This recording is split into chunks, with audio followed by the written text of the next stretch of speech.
Greetings, everybody. This is Marcel Williams here with yet another talk. It's a wonderful day today. It's Thursday, the 13th of March, 2025.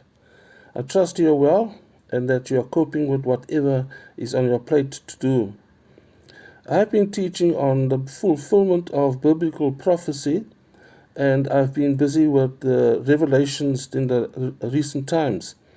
My last point in my previous video was that if it's in the Bible, then it's meant for us. If it's in the Bible, it is intended for us to know what's going on there. Now, the problem is that with this topic of prophecy, there's a lot of disdain for it. There's a lot of casualness. It is just there. It's like a non-interest. There's no focus on it. There's no importance to it. There's just this disdain for prophecy. This is my observation. Why do I say this?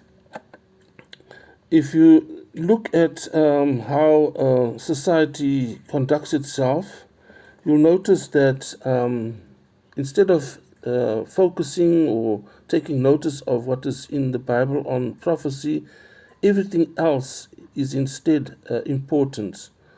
If we look at it, sport, for instance, celebrities, music, pets, comedy, work, travel, politics, discoveries. These topics and these others occupy people's minds and attentions quite largely. People are obsessed. They are carried away with these, if they're into any of these topics, not in a similar way are they involved with the Bible and prophecy. So the Bible, in fact, doesn't speak about these aspects. There's a bit of it, for instance, where Paul mentions, the competitions, the athletics, the Olympics, and so on. But he says things in terms of spiritual lessons that we gain from involvement in things like, athletics and sport. But there's no obsessive encouragement there. Instead, he speaks of against this other things, and when it's actually taking up most of our attention. Now, in which way does the Bible? You'd ask, in which way does the Bible speak against these other things? I'm glad you asked. The Bible warns several places about idolatry. It speaks against idolatry. Now, generally, we brought up to think that idols and idolatry is to do with like worshipping, images and statues of gods and things like that. But as I said in a previous video, idolatry is also of the heart. One can get to worship something to the point that it's idol worship. Especially if it's done with such attention and obsession that it actually blocks your connection and your relationship to God. Generally, people don't go half into things. It's somehow part of human nature. If you look at how people conduct themselves, they go full out into something. They get excessive about it. They get an obsession with it. If you look at, for instance, the stadiums, or sports stadiums and arenas and so on, how people are in support and excitement for what is, happening with the team or with the individual that they follow.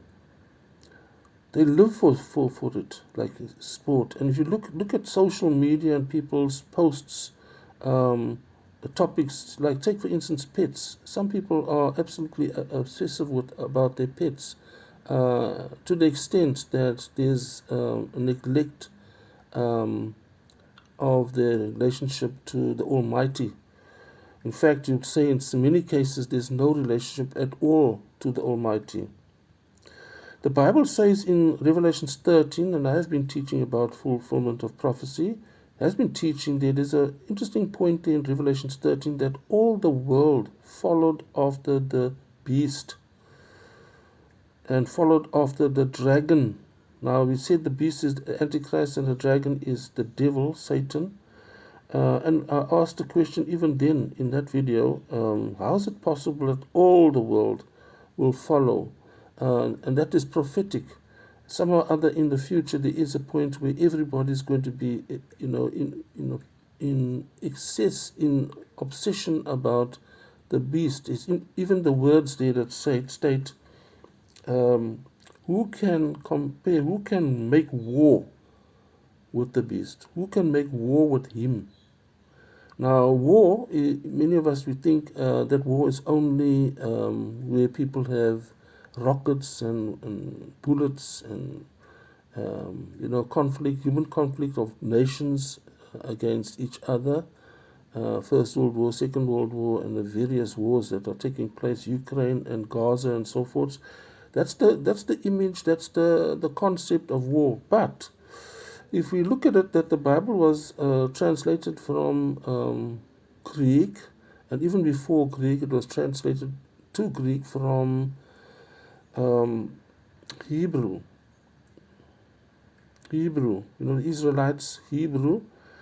So one would have to go back and trace actually the actual meaning of the word that was placed there that we see now as war. I would actually say that it's not only war.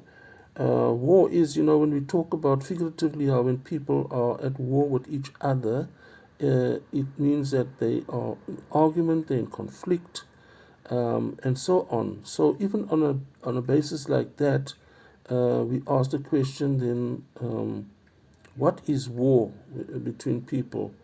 War can also be where, it's comparison, it's a conflict. So if the question is asked here, who can make war with the beast? We could substitute and say even who can compare to the beast? Who can be better than? Who can compete with the beast? So that is actually close to what I'm trying to say, is that that idol worship. So the beast becomes an idol, and there's idolatry in the world at that time because there's great admiration for this individual because of what he brings to this to the scene and all of that. So I just wanted to share that with you today, that idolatry is a real thing, and to come back to what I originally said, if it's in the Bible, it's intended for us to know. And if it's in the Bible and the Bible is warning against idolatry and how it works, then if we read the Bible and if we take note of what it's saying, then we would be cautious about this thing of falling into idolatry. So there's something else also for us to ponder and think about. Have a great day further.